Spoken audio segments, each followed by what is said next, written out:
Kinremate na nga ang Queen of Philippine Cinema na si Gloria Romero ngayong araw sa Arlington sa Quezon City.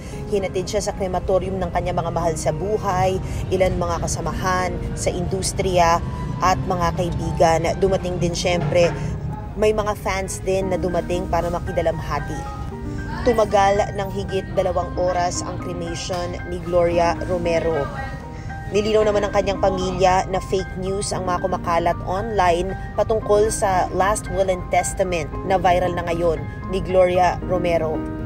Wala raw basihan, hindi raw totoo, at sana raw ay huwag paniwalaan.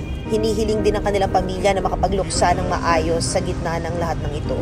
Matapos nito, mananatili muna sa kanilang tahanan ang kanyang urn bago ito ihatid sa Mount Carmel kung saan ang kanilang columbarium. Samantala, punong-puno na ng bulaklak dito sa Arlington sa Quezon City. At ito nga mga nagmamahal kay Gloria Romero nagpadala sa kanya ng kanilang mga bulaklak at dasal.